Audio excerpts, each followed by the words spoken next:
Good morning, everyone. Welcome to CGTN's live stream. My name is Liu Jiaxin. So this is our second episode of Science Tour at Zhongguancun Forum's exhibition hall. Earlier, me and my colleague Yang Chengxi showed you another exhibition place which showcased some of the very cutting-edge technologies, including surgery robots, artificial intelligence, metaverse, and some of other very cool things. Well, but today we are at another exhibition hall, which is the largest one of this whole forum. As you understand, this forum has 6 main sections, and exhibition is one of its highlights because it's visual. It's a lot of people have interest in seeing how China is doing in the most cutting edge and niche tech and science realm. So today we are here at this exhibition, which also called the Science Fair. Well, this one features on China's renewable energy and carbon neutrality policies. China pledged to achieve the carbon neutrality by the end of 2060 and aims to achieve the peak of the carbon dioxide emissions by the end of 2030. So that is very bold, vision for the future. Well, so I'm here really hopes to find a company that has the best to say in China's efforts to, contribute to environmental friendly, environmental protection and the climate change, as well as some cutting-edge technology in generating renewable energy. Well, here we are at China's Sinopec. As you can see, this company was founded in 1998, and it was the largest oil and chemical products and chemistry production company in China. Well, and it's the second supplier of oil and gas. So I think maybe this company has the best to say. Well, let's see what they have. Wow, so here in this sand plate, it shows 拥抱青春未来, but that qing is the hydrogen. So I'm really wondering how they are generating hydrogen in a large scale, especially in industrialized production. Okay. 您好啊，您好，可以给我们讲解一下吗？就是我看到这个沙盘的第一印象就是那个拥抱青春未来，那个氢是氢气的氢啊。那现在这个氢能源呢，也是被视为一种就是非常环保的一种能源啊。那么咱们这个中石化是怎么样来大规模制氢的？然后它现在发展到一个什么样的程度了？好的。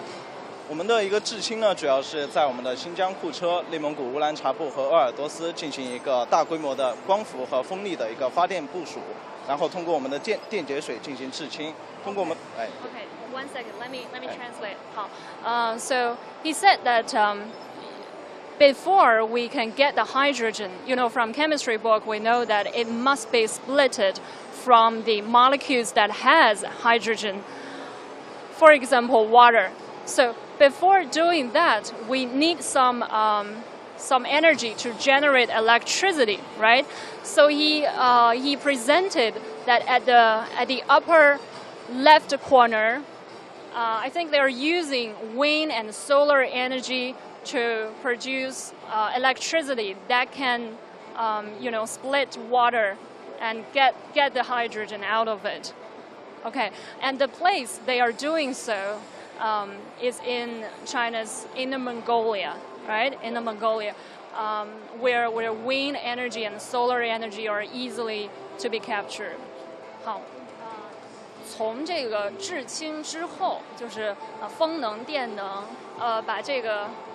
风能、电能产生，太阳能产生电能之后，那接下来下一步是不是到那个中间那个部分？它要开始电解了。到我们的一个电解槽呢，我们的一个水箱会将我们的水输送到我们的电解槽里，然后进行一个电解水的一个流程。然后我们的氢气呢，就随着管道到我们的一个储氢罐里面封存。Okay. So what he just said is that in the upper middle section, the water would be electrolysis by the electricity in the upper middle part. And that part from our chemistry book is pretty easy to understand because water, in the water molecule, it has hydrogen and oxygen, and through electrolysis, the hydrogen would be splitted from the elements of oxygen.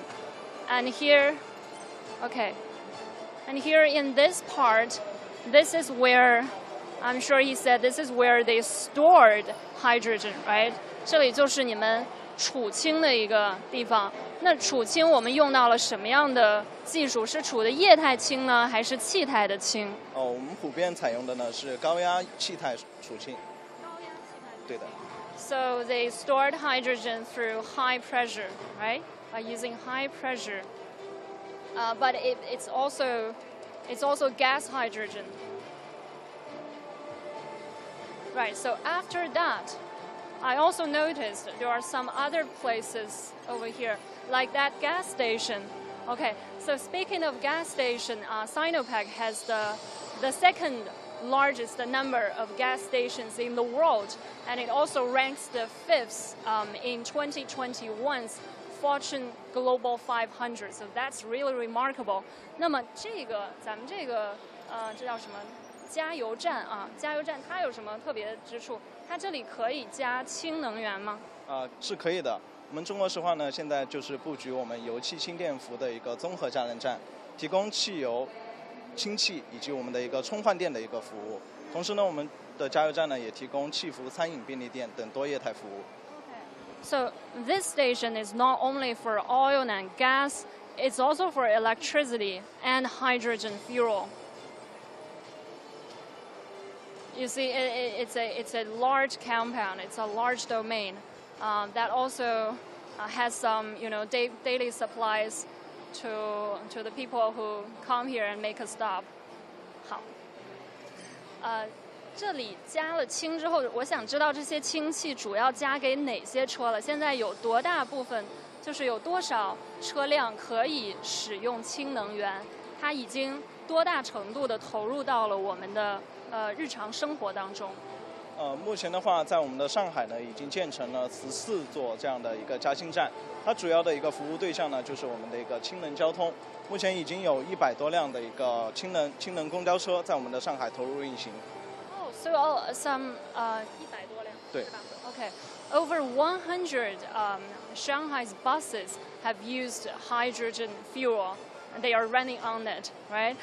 然后在整个上海有超过300多座是吧？14座。I'm sorry, I misunderstood it.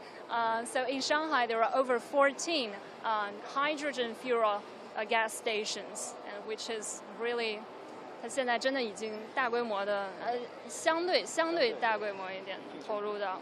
对，投入到生活中。好，那这里这一块部分，我看到有城市的这个规划，然后这一片部分又是一个加工智能工厂，那他们各自是承担一个什么样的使命？我们的一个城市呢是位于我们的一个炼化基地附近呢，这也是为了贯彻我们中国石化一个生态环保的一个理念。我们中国石化在炼化基地呢，同时这里也可以看到一个白鹿原。白鹿原的话，是我们镇海炼化在进行管道改造的时候呢，为了不破坏它的一个栖息地，专门多花费了200万元对管道进行一个转向。Okay, so the stored hydrogen will be transported and carried all the way to this smart factory across in the city, of course. But one thing that's noted that's worthy of talking is that they have tried their best to protect the habitat of eaglet, I believe, of some birds, because they don't want to ruin their habitat, their home. So they spend 200万，我想想啊。2 million, right? They spend 2 million more money to take a detour and bypass this ecological habitat for the birds, and they build their factories without harming them. Yeah, great. 现在这个咱们国家对于就是氢能源的开发利用，还有这个大规模的生产，有没有什么就是最新的政策方面的部署？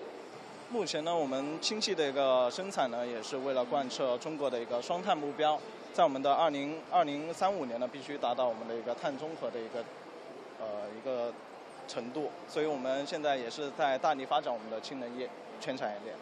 Okay, as we know that the hydrogen burns into water when it's being consumed, so they now the development and generation of the hydrogen is also part of China's efforts to achieve its carbon neutrality goal. As I said earlier, China aims to achieve this goal by the end of 2060 and trying to reach the peak of the emission of greenhouse gas by the end of 2030. So that's really a bold idea.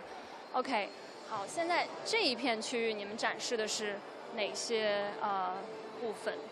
它主要展示的呢是我们中国石化的深地工程3大基地，分别是位于新疆、山东以及四川的3大深地工程基地。在我们的新疆的顺北油气田基地呢，它目前已经打出了一口垂直深度超过8937.77米的一个油井，它的深度呢也超过了我们的珠穆朗玛峰。Right. So that's why they said they're drilling into the Chumolungma underground, right? Yeah. In China's Xinjiang Uyghur Autonomous Region, they have this drilling base, and they are or like a base of well. They are drilling as deep as above 8,000 meters, right? Even if we put it, on the ground, it's even higher than Chumolungma. OK, 除了新疆，哎，这个地方是哪里？山东。山东。in Shandong province, it also has its base to drill, and in Sichuan, 对对对，川渝四川 and also in Sichuan province. All right. So the animation shows the actual process of drilling, right? Yes. 它主要呢就是对我们的一个深地工程的一个钻探过程呢进行一个视频展示。它这个一直都能打通石头岩石层。对的，我们的一个石油的一个钻探过程呢，就是对我们的岩石进行一个压裂，让我们的岩石当中的一个油气资源呢，就是能够从我们的油井当中就上被我们抽取出来利用。OK。氯氢生产储氢。Right. Okay. So we just seen how large this company has, mapped out its efforts in getting renewable energy out of solar and wind energy. Of course, also the hydrogen is a part of a very big plan in the future, and many countries are working on this actually. So let's look into some other environmental protection efforts that this company does. 您好啊，我这里注意到一些材料，咱们这里您可以跟我们介绍一下这些材料是有什么样的环保方面的亮点吗？好呀，我首先给大家介绍一下我们这个新材料之王吧，它就是碳纤维。这种材料呢，它的含碳量在90%以上，具有非常好的力学性能。它的比重呢只是不到钢的1/4，但是强度呢却是钢的7到9倍。然后我们北京冬奥会、冬残奥会的奥运火炬飞扬呢，它的外壳就是由这种材料和它的复合材料去制成的。OK， 好，给我一点时间翻译一下哈。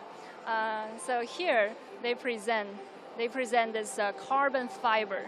It's also called the king of the new materials. The reason why it is powerful is because it's stronger than steel, right? How much stronger? 就是有多强？比钢强度它的比重是不到钢的1/4，但是强度却是钢的7到9倍。Oh, yeah. It's 7 to 9 times stronger than steel, but it's lighter than steel, right? 比重不到1/4 less than 1/4 of the quality of the steel. So in China's Winter Olympic, this material was applied into making China's Olympic torch.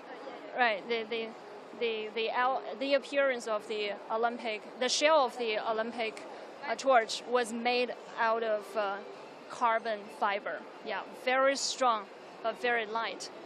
有一个环保材料，它呢是一种生物可降解材料，然后在土壤或者沙土这种自然环境中呢，它是可以和微生物去作用的，然后可以降解成水呀、二氧化碳这种小分子或者是低分子的化合物，然后比如它经常用在就是餐具啊或者是包装袋这种材料中，然后它可以应对传统的就是塑料不可降解的白色污染的一个问题。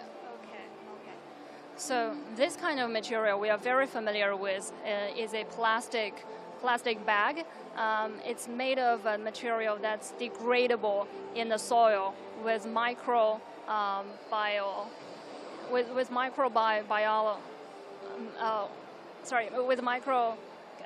creatures, right?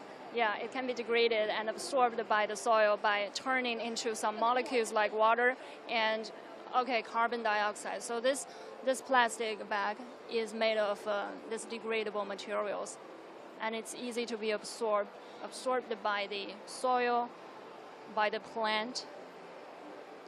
Yeah, it's definitely environmental friendly. Okay, so while we walk into this corner,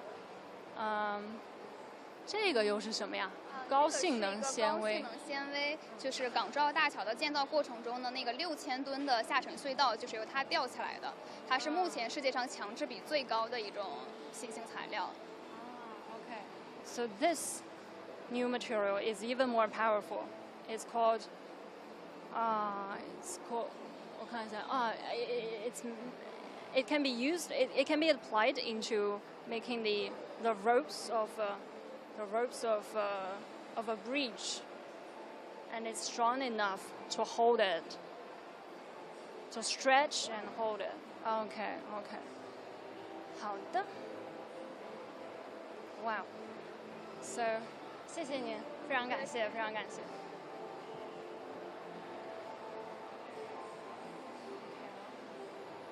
Yeah. So this bridge is a Hong Kong, Macau. Links Hong Kong, Macau, and Zhuhai, right? You know. Okay, so that's it for this morning's live stream because recently we've been on a very tight schedule, but we have much more to see in this plate and right. Okay. And we have a lot to see, and there's more to see than can ever be seen here in this plate, which features on China's renewable energy. Of course, we have many more other domains, and in this year's 2023 Zhongguancun Forum, there are over 650 enterprises participated and trying to spare no effort and show their technological skills as well as to give us a vision of how they view the future. So let's just walk around here.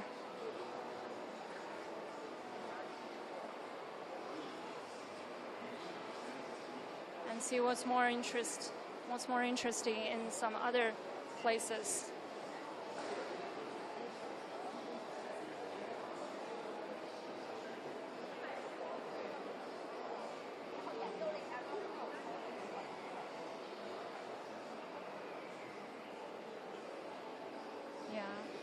So as we are walking around and touring around, I'm sure this is not just a tour of sightseeing, but also a process to learn something. That's one good thing about science. You can have fun with it, but at the same time, you can also learn from it. So I've also toured around between exhibitions on the forum. This year features on carbon neutrality, artificial intelligence, health and medicine, smart manufacturing. The list can go on. So just now we learned that China is producing hydrogen fuels in an industrialized process by splitting water with electricity that's generated by solar energy. Well, some trucks and buses already run on hydrogen so far. And earlier we've learned that China's rocket launches has been stepping into the commercialization progress very rapidly.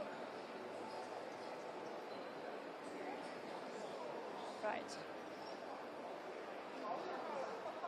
Okay, so I think that's it so far, because we're on a tight schedule and some other live streams is coming soon. But don't walk away. No matter what you're doing, please stay tuned to our CGTN's live stream. For those who just joined us, please feel free to subscribe and follow us on our social media, on Twitter, Facebook, YouTube, and our CGTN app. So stay tuned, and I'll see you on the same day and the same place this afternoon for this science and technology tour. Sure, see you.